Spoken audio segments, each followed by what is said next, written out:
जय राधा माधव, जय राधा गोविंद। हेलो दोस्तों, कैसे हैं आप सभी को मेरा सादर प्रणाम। आज मैं आपको बताने वाला हूँ कि श्री कृष्ण ने अपने पिता को महाभारत के युद्ध की आंखों देखी सच्चाई किस प्रकार बताई। तो दोस्तों, आपका कीमती वक्त बर्बाद न करके वीडियो को आगे बढ़ाते हैं, और अगर आप चैनल पर नए हैं तो प्लीज़ चैनल को सब्सक्राइब कर दें।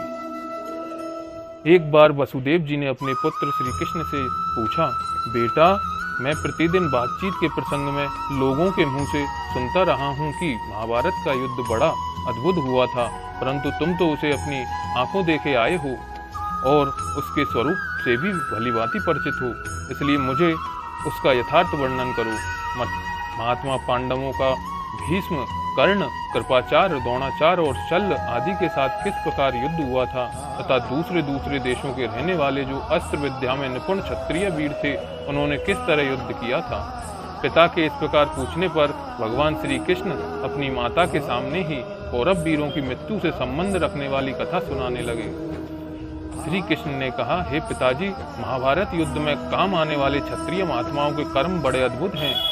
यदि विस्तार के साथ वर्णन किया जाए तो 100 वर्षों में भी उनकी समाप्ति नहीं हो सकती, इसलिए मैं थोड़े में मुख्य बातें बता रहा हूँ, उसे सुनिए। जैसे इंद्र देवताओं की सेना के अधिनायक थे, उसी प्रकार भीष्म जी कौरव वीरों के सेनापति बनाए गए थे।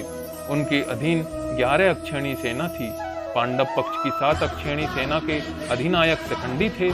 सब्यसाची अर्जुन उनकी रक्षा में रहा करते थे। कौरव और पांडवों में 10 दिनों तक बड़ा रोमांचकारी युद्ध हुआ। 10वें दिन शिखंडी ने अर्जुन की सहायता से भीष्म जी को अपने बहुत से बाणों का निशाना बनाया। उनसे घायल होकर भीष्म जी बाण सैया पर पड़ गए। जब तक दक्षिणायन रहा, वे मुनि व्रत का पालन करते हुए सरसैया पर सोते रहे। उत्तरायण आने पर ही मृत्यु को उन्होंने स्वीकार किया। भीष्म जी के घायल हो जाने के बाद अस्त्रवेत्ताओं में श्रेष्ठ आचार्य द्रोण कौरव पक्ष के सेनापति बनाए गए। उस समय मरने से बची हुई 9 अक्षौहिणी सेना उन्हें सब ओर से घेर कर खड़ी हुई थी। वे स्वयं तो युद्ध का हौसला रखते ही थे, कृपाचार्य और कर्ण भी उनकी रक्षा के लिए सावधान रहते थे। इधर महान अस्त्रवेत्ता धृष्टद्युम्न पांडव सेना के अधिनायक हुए और भीमसेन उनकी रक्षा करने लगे। पांडव सेना से घिरे हुए महामनस्वी वीर धृष्टद्युम्न ने द्रोण के द्वारा अपने पिता के अपमान का स्मरण करके उन्हें मार डालने के लिए युद्ध में बड़ा भारी पराक्रम किया।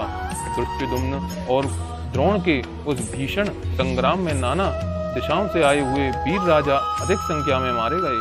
उन दोनों का वह दारुण युद्ध 5 दिनों तक चलता रहा। अंत में द्रोणाचार्य बहुत थक गए और धृतराष्ट्र के हाथ से और धृष्टद्युम्न के हाथ से उनकी मृत्यु हो गई।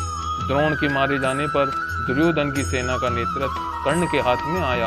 वह मरने से बची हुई 5 अक्षौहिणी सेनाओं से घिरकर युद्ध के मैदान में खड़ा हुआ। उस समय पांडवों के पास 3 अक्षौहिणी सेना शेष थी, जिसकी रक्षा अर्जुन कर रहे थे। कर्ण 2 दिन तक युद्ध करता रहा और दूसरे दिन आग में कूदकर जल जाने वाले पतंगों की तरह अर्जुन से भिड़कर मारा गया। कर्ण की मृत्यु से कौरवों का उत्साह नष्ट हो गया।